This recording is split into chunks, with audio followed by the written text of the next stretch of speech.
Hi, my name is Stephen Carr. I had the wonderful opportunity to attend a tour of Lehi's trail from Jerusalem to the land Bountiful on the Arabian Peninsula in the year 2000, and part of that was done again in 2004. This was a BYU-sponsored trip with two very prominent scholars of the Book of Mormon in the Arabian area, Warren Aston and Lynn Hilton. The tour was conducted by Greg Witt. This first picture shows the typical terrain of the Middle East. This next slide shows a map of the general overview of the Lehi Trail, shown in black, starting in Jerusalem, going down through Saudi Arabia on the western area, and then over to the land Bountiful. Starting in Jerusalem, we see this is what Jerusalem looks like at the present time. The Temple Mount is this large area here with the Arabic Dome of the Rock mosque in the center. Over here are some more parts of the walled city of Jerusalem. You can see the wall that runs up along here. This area down here, this shaded area, is what was called the City of David. This was what Jerusalem was when David took it over from the Jebusites. There are only three aspects of Jerusalem that still exist that date from Lehi's time, roughly 600 BC.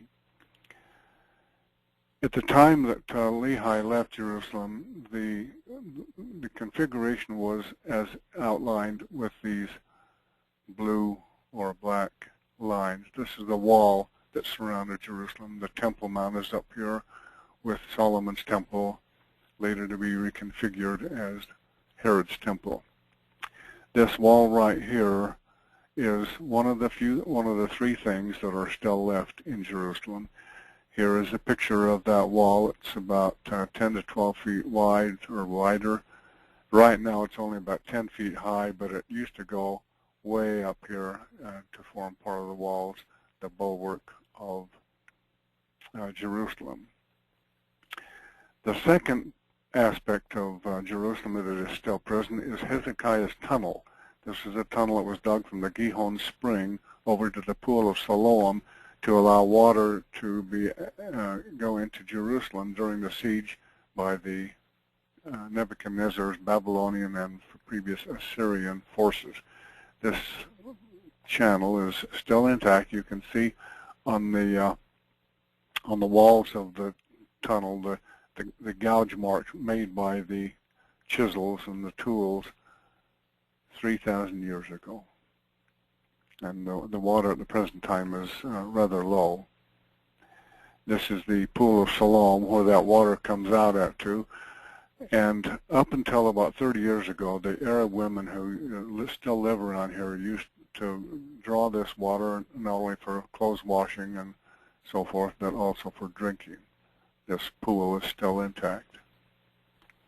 The third aspect of remnants of Lehi's time is this part of the temple wall from this part here and below. The part above here is more recent. It dates to Herod's time, and of course this is a modern, or that is to say, fairly recent Arabic minaret that calls the people to prayer.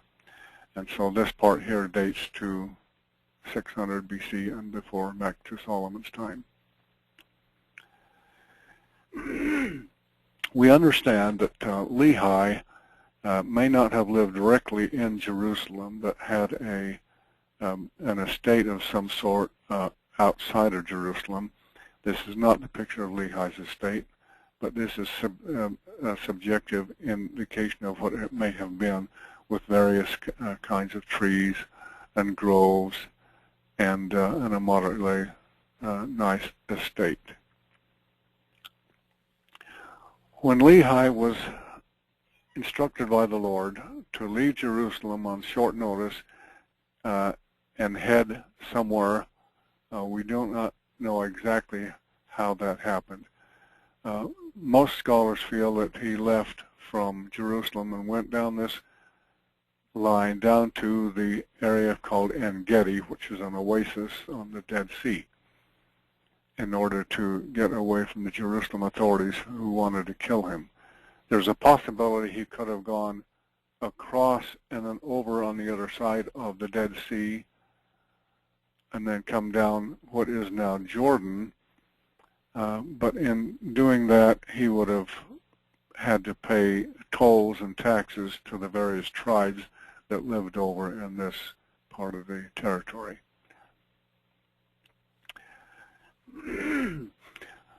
We know that he took tents because it says that in 2 or 3 places where he lived in a tent, and these are the present-day tents that the Palestinian Arabs use. They're, of course, canvas nowadays. This is a semi-permanent but could be removed Palestinian encampment just east of Jerusalem. This is a model of a typical tent that was to be used back from time immemorial. They were woven out of camel hair and goat hair, and so they were very thick, very warm in the summer, in the winter, and it did allow a lot of protection in the summer. Now, in order for Lehi's group to carry these tents, of which there were probably several, each of the family members may have had a tent, or at least part of the big tent, they would have had to have pack animals because these tents are very heavy. And so they would have had the typical ship of the desert, the camel, the dromedary camel. The camel is not mentioned in the scripture at any point, but we know that they must have had them. And because they were so commonplace, we assume that Nephi just didn't want to bother describing this aspect of transportation. On the way from En-Gedi to the Gulf of Aqaba, which is the front of the Red Sea, they would have passed by some of the copper and tin mines in the Negev desert. This is a mine that was active at King Solomon's time, 3,000 years ago. We're not sure what is left in terms of ore down here, but at one time there was enough silver and gold and tin and maybe lead to provided occupations for quite a number of people. Some scholars feel that maybe Nephi spent a little time here and learned a little bit about metallurgy so that he could make tools that he needed later on. The Negev desert between Jerusalem and the Gulf of Aqaba is really quite a desert. There's just a small number of acacia trees and other kinds of trees with an occasional water hole along the line. Finally, to reach the Gulf of Aqaba, which is up here, this is the fount of the Red Sea. At the present time, there is the Palestinian city called Aqaba, and on the left side is a Jewish locality. The scriptures then tell us that they left the fount of the Red Sea and journeyed 3 days down into the area that was called the Valley of Lemuel. This is Jordan up here, separated from Saudi Arabia by the boundary here. In trying to get a visa to visit the location of the Valley of Lemuel, we were unable to get a visa from the Saudi Arabian government because we would have come into Saudi Arabia from the west. All visitors come into Saudi Arabia from the east, and so they were suspicious that because we were coming from Jerusalem, actually we came from Jordan, which is an Arab country, but they were still suspicious. So we were not able to actually get down into the Valley of Lemuel, but We did travel along the Red Sea in the Gulf of Aqaba, and just about a half a mile to the right of this point here, there's a long stretch of heavy rocky headland to where the Lehi Trail would not have been able to go up there. So they went up this gradually sloping desert type of sandy area up over the top, and then they would have come down into what then became the Valley of Lemuel. At this point, they stayed for quite a number of days or even years, because we know that and this is an indication of the type of terrain of the Valley of Lemuel, very rocky, very strong and steadfast, as Lehi referred it to. This is not, again, the Valley of Lemuel, but it's suggested by people who have actually been there to be somewhat similar without the building. This is a little village down in this particular valley that is presently located, but the Valley of Lemuel at the bottom end would have looked somewhat similar to this. We know that when Lehi, at the direction of the Lord, told the brothers to go back and get their records from Laban, that at one point they had to hide out in a cave. The area around Jerusalem is pockmarked with numerous limestone caves. Limestone, of which the topography is made, is quite susceptible to water drainage and drippage, as well as fairly easily to be carved out, and so they could have carved out, or they could have found any number of caves to hide out in while they were on the run from Laban. Before leaving the Valley of Lemuel, Nephi writes that they loaded up with their provisions, including seeds of every kind. This is not the Valley of Lemuel. This is another marketplace, but you can see the great variety of seeds and nuts and other dried fruits and so forth that is available over there. Because of the constant warm temperature, everything can be dried out very rapidly, which reduces bulk and makes it a lot easier to carry. So they then left the Valley of Lemuel. At the present time, from what we understand, like I say, we're not able to actually be there, but this river that was called the River of Laman is actually more like a little creek, and it runs down and it empties into the Red Sea.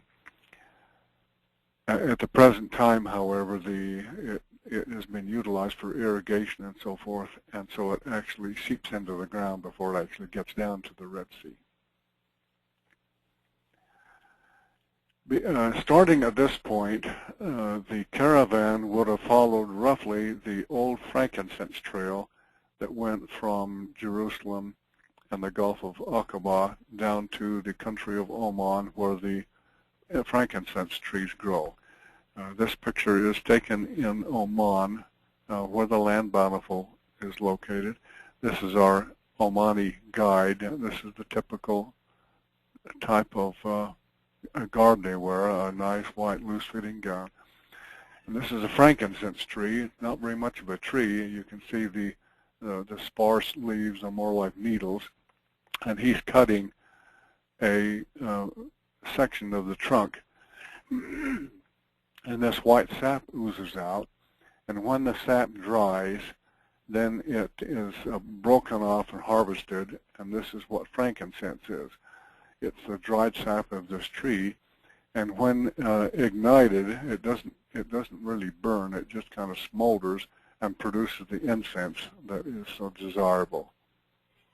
And so they followed the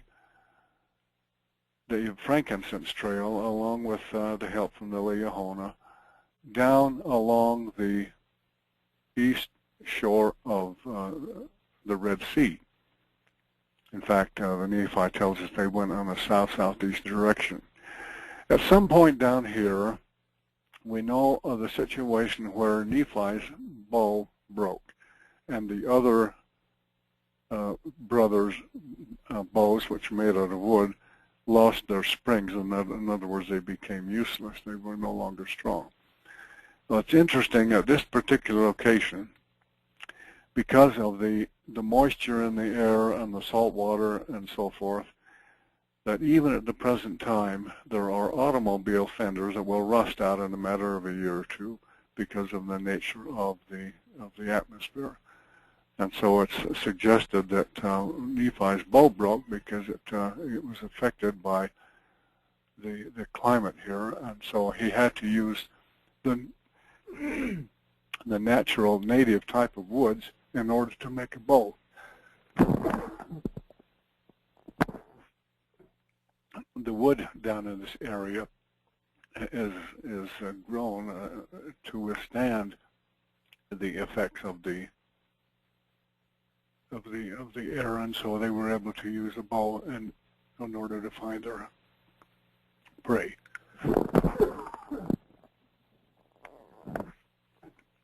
Nephi tells us that Lehi told him to go up in the mountains and there they would find game. This is the ibex, which is not prolific, but we do see them down in the mountains. In fact, this one happened to be down in the valley. And this is the type of animal. This was the type of animal that would have been okay according to the Mosaic code to eat.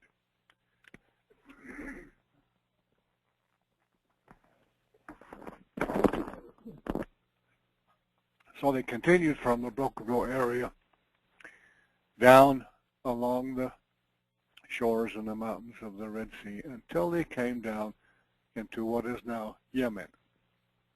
The scriptures tell us that Ishmael died on the way. He didn't say that he was died and then buried at Nahom. He just said he died and subsequently was buried at Nahom. This is the valley or the district that is now called Nehem, N-E-H-E-M or N-E-H-M.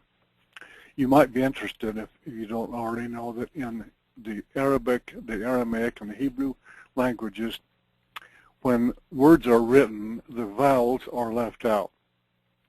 And so in this case, it would have just been N-H-M, which Joseph Smith translated as N-A-H-O-M, Nahom. This location has been there for some 4,000 years. In fact, there is a graveyard somewhere over in this area here that has been in existence for 3,000 years. It was in existence 400 or 500 years before Lehi even came through. We were not able to actually visit the graveyard because of a tribal dispute that was going on down here. But nonetheless, this is the Nahom that Nephi's group was able to find.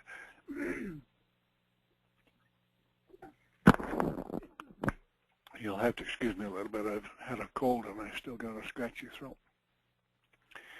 This is a Yemeni fellow from the town of Nehem. In fact, his last name is Nehem, N-E-H-E-M. He appears in his traditional garb with this decorative dagger and his white clothes, in this case with a sweater. And he says half the people in this location are named, last name is Nehem.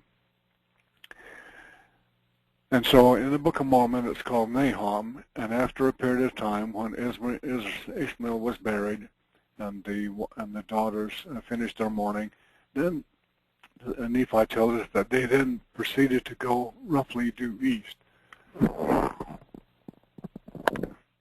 He actually says eastward from Nahom. In the process of going to the east, they would have passed by this big structure. This is a huge dam called the Marib Dam, and it was built about 500 years before Lehi passed through here. And during an earthquake about 500 years after, the dam was weakened, and it has not been used since, although it's still in existence. The water supply that helped supply the dam is still in existence, and so there is a new, more modern dam about a half mile to the right of this dam here. And this is a very nice oasis. There are many, many acres of crops that they're growing in this location. But this dam would have been present at the time the Lehi passed. They also passed this area, which is called variously the Palace of the Moon Goddess or possibly Queen of Sheba's palace. This is still in the district of Nahom, and in this location was found this altar. And in this altar, and of course this is in an ancient Arabic script, but it has the letters NHM, again, Nahum. This is what is considered to be a bullseye for the evidences of the Book of Mormon.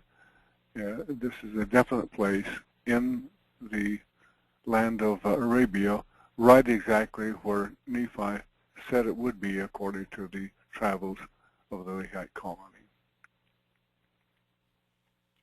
And this is an example of that ancient script, which most of it cannot be read at the present time. So they left Nahom and then headed roughly east. Now, they at this point they began using the Liahona strictly because this is an area where nobody really lived. There were tribes of people that lived down along the Hadamot Valley.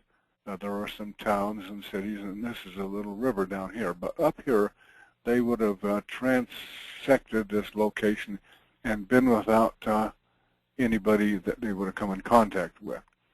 So there were apparently water holes along this in various locations, but they would not have known about them except for the Liahona that would have showed them to them. And if you can remember also, the Lord said that they would make their meat sweet and they wouldn't have to cook it. And so in this location, from between here and here, they did not use fire to cook. One suggestion is that by using the fire at night, they would have attracted some of the marauding nomad bands that would have beset them. And besides that, there was no fuel. This is literally a non-vegetative desert. This location all the way up through here is called the empty quarter of the Arabian Peninsula, and it's a desert area that's even worse than the Sahara Desert.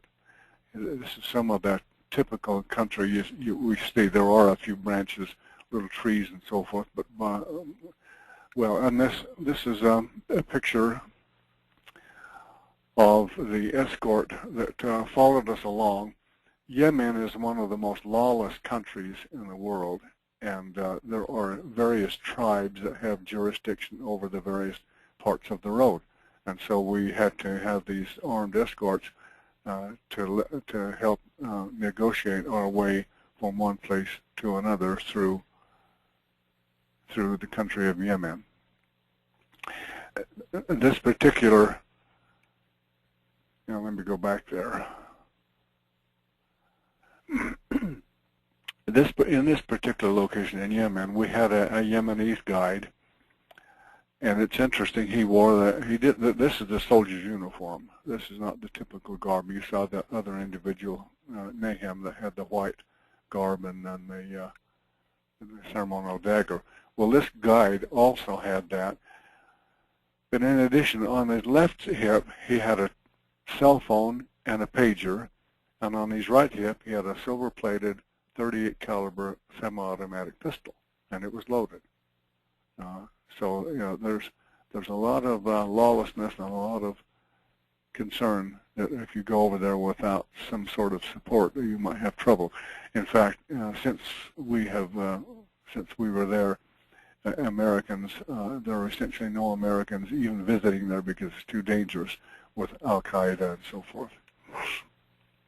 Now here's more of the territory on the way through the empty quarter, or along the right edge of the empty quarter. Terribly desert, and we remember in the Book of Mormon that the sisters, the women, buckled up and became just as strong as the men traversing this area. We don't know how long the area that they took to go from Nahom to the land Bountiful. We just know that the total amount was 8 years. they may have spent 2 to 4 years in the Valley of Lemuel because they would have had weddings, and then there would have been children born and raising children and so forth.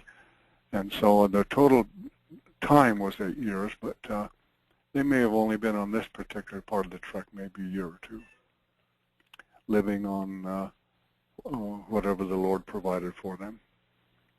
Terribly uncomfortable temperatures. Even in the best, we were there in September and October, and the temperature was 110 even then, and there's no shade. Just empty wasteland that they would have plotted across. You can see how the Laman and Lemuel would have really been angry with Lehi for dragging him out into this forbidding wilderness.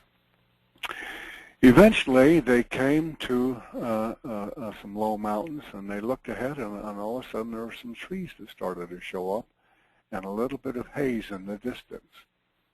This is the head of the Wadi site. Wadi, W-A-D-I, is the Arabic word for canyon. And this is a canyon that goes right directly down off the plateau, down into the seacoast at the place that's called Carr. The Wadi site is the canyon, and the bay is Carr, also spelled K-H-A-R-F-O-T. And this is where the land Bountiful is located, just inside the country of Oman. Now, Warren Aston, who studied this area, developed a list of 12 or 13 criteria, mostly from the scriptures that are found in the book of 1 Nephi. He is an Australian LDS explorer who was able to explore the seacoast of Yemen and Oman back in the days when Americans were not welcome. And so he found that there were about 8 inlets which could possibly have been considered for the land Bountiful, but only one of them has the complete criteria to be found. There's another one that's about 40 miles away that's pretty good, but it's not as good as this one. Now these criteria are the fresh water available year-round. Of course, that's necessary, even though it's not in the scriptures. Much fruit and honey. The general and specific site are fertile because they group crops. Permit reasonable access from the interior. This canyon, this wadi, came right straight down into this land. Prominent nearby mountain for Nephi to pray often, or in Flint, fairly nearby for making tools. And then there were cliffs from which Nephi's brothers could have thrown him into the sea, a shoreline suitable for the construction and launching of the ship, large timbers to build a ship, a living area on a higher level than the beach where the ship was being built, suitable winds and ocean currents to take the ship into the ocean. No population residing in the area. You know, if there had been other people nearby, then Nephi could have got some help to building a ship. But we know that there was nobody available, and so Laman and Lemuel had to help. And then this location was nearly eastward from Nahum. Now this is the wall of the Wadi site with, at the present time, there is the road that comes down to it, but in Nephi's time there was no road and there was no occupation, nobody living there. The much fruit was available and still is. There are wild figs, wild dates, grapes, and so forth. There's not a big variety, but there's plenty of fruit. These camels probably were not descendant from Nephi's camels. They probably belong to some camel herder that lives maybe 2 or 3 or 4 miles away. This is the bottom of the inlet. Lots of lush wild grasses, and you can see that there are trees here. And notice up here, these caves are where the wild honey is made. The bees live up here, and they produce this honey. And in fact, this particular part of Oman is known for its good honey production. You can see, again, numerous trees. Now this is an oasis almost of an area that nobody ever knew, especially during Joseph Smith's time, that there was anything green over there. Everybody knew that It was just a desert wasteland. But here are these trees that are suitable for making ships. And the jungle situation during the monsoon rains from July ending in September and then clear up into August, October, November, the area is just lush with foliage. I visited the jungles of Costa Rica and Mexico and Kenya, and this particular area of Oman is just as dense and heavy and luxurious jungle as any of these other places. This is the sea, which was called Ariantum, that they were able to get access to. Again, looking back up into the inlet, you can see it's kind of hazy because it's moist and it's humid. There are lots and lots of grasses with which the ladies could have woven mats for the boat, for the ship, and you can see how delightful and wonderful this location is. There is a freshwater pond. There are numerous springs along the base of the mountain, and they continue to keep this pond full of fresh water for the people to live in. Right on the edge of this wadi and Carr, and right on the edge of the ocean is this mountain. It's the only mountain anywhere nearby. And so when Nephi was told to go into the mountain, he didn't have to ask which mountain. It's the only mountain. And so there were times when he would go up there and receive instructions from the Lord. It's the only place on the Arabian coast where there's a mountain right next to the inlet like this. When we talk about the brothers wanting to push Nephi off the shore or off the rock into the mountain, you can see where if they had pushed him down here, he would have been killed on his way down, and then when he fell down into the water, then the water would have taken him away. This is a view from the top of Nehi's mountain, looking into the bay. The wadi comes down this way here, and this is the bay. This sandbar was not present 400 to 500 years ago, and even before. So it's only been in the last while that this sandbar has developed. And previous to that time, the water came all the way back up into here, making a very secluded inlet where they could have built a ship and then got ready to sail it out. Again, the trees were very abundant, and most of them are quite straight grain tree, and you can see how they could have used the timbers down there to make a ship. In fact, there's one tree that we thought maybe Nephi had forgotten and left it, and this is so big now that it takes 10 people to circumscribe it. Another view of the lush area down in the lower part of the wadi. This is, again, you can see how this particular location fulfills the criteria, the fruit, the gentle, and so forth, all the way down here. The ore and the flint, it was found further back up on the plateau that they came down through. They originally found copper ore quite a number of years ago. Iron ore has only been found maybe in the last 5 or 6 years, and it's a type of ore that is it doesn't require as high a heat to make it manufacturable compared with the typical iron that we usually think of. In the capital city of Muscat, way to the north of Oman, there's a museum. This shows some of the tools that were made back in the time of Lehi. Some of them are copper and some of them are iron. And the way they made those tools is that the artisans would build this furnace out of hard clay, and then they would build a fire in there, and you can see he's using a bellows.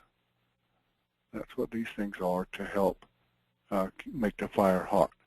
And remember, Nephi tells us he made bellows out of the skins of animals. This other individual is pouring the powdered ore to this furnace, and then over a period of time they would be able to smelt out an ingot that would be like this. This is a copper ingot that was found at the base of one of those primitive furnaces. So you can imagine that Lehi, Nephi and his brothers would have gone up into the area where the ore was, built a little furnace, and produced a number of ingots, which then they would have transported back on their camels back down to the land where they were living, and then built another furnace in which to melt the ingot, and then they could have produced a mold out of the damp sand in order to cast their tools.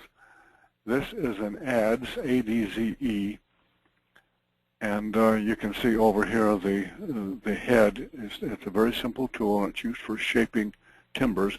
An axe, of course, could have been made very easily, or hatchets, and then by attaching a piece of wood to make a handle, and sledges, sledgehammers, and possibly chisels and so forth. Some of the very basic tools that would have been necessary to build a ship.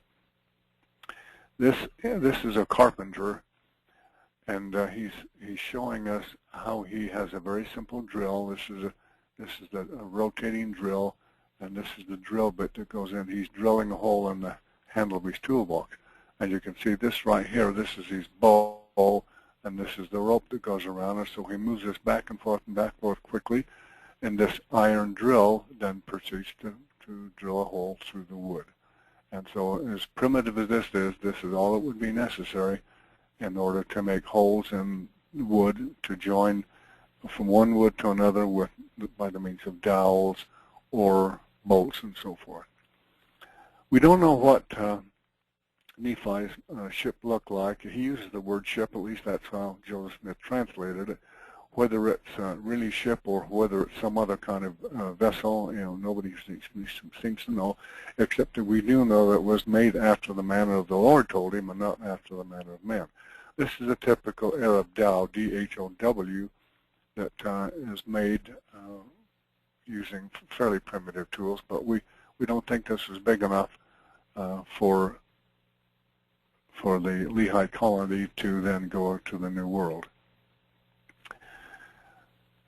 We doubt that the ship looked like Arnold Freeberg's representation of this big, what looks like a Spanish galleon that would have taken a major shipbuilder with many men and workers to build.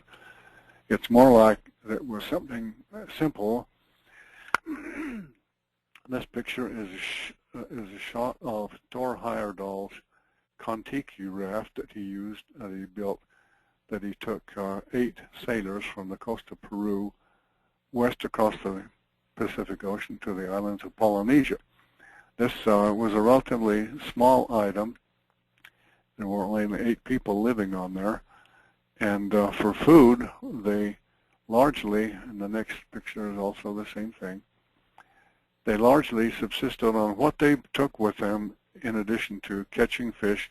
And then he says that every morning the cook walked around the deck picking up the flying fish that had landed during the night. And so they had plenty of food for the group of them as they went over to Polynesia. So there is the possibility that Nephi's ship may not have been a great, big type of vessel that would have taken a lot more technology than they presently had. When you think about a saw, we don't think they even had a saw, because a saw is several degrees of technology greater than a hatchet and an axe and a sledgehammer. And you can't cast a saw; they have to be particularly forged.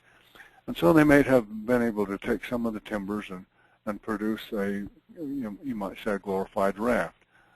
This particular model was designed so that it was about 30 feet across, about 50 feet long, with these strong outrigger pontoons to help stabilize the vehicle, the vessel. And over here is the latrine that was built in, so that people could have their privacy when they need to go to the bathroom. And also the mothers would have been able to stick their hands into the water and rinse their children's diapers off. And then to have completed it, they would have taken their goat and camel hair tents and reconfigured them so that each family had a separate compartment for them, separated by a partition.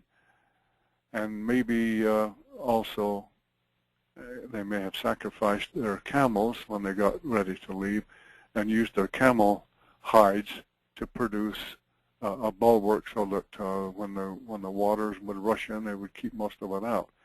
And even when the water did get through, the ladies would have made those grass mats, as I mentioned earlier, and so that the water, the rainwater and the seawater would have just filtered down through the grass mats, down through the logs and down into the water. And all this would have also prevented the water from splashing up from underneath. And so we don't know what Nephi's boat looked like, but we've been told that it was safe enough for them to vessel with. My testimony of the Book of Mormon is that the Book of Mormon is true. It's a definite history of God's dealings with the people that came over from one of the tribes of Israel and settled in the New World. My testimony does not come from all the evidences that are beginning to pile up, but from the testimony of the Holy Ghost that has testified to my spirit that the Book of Mormon is true and is God's dealings, and it benefits all of us to read and follow its directions. In the name of Jesus Christ, amen.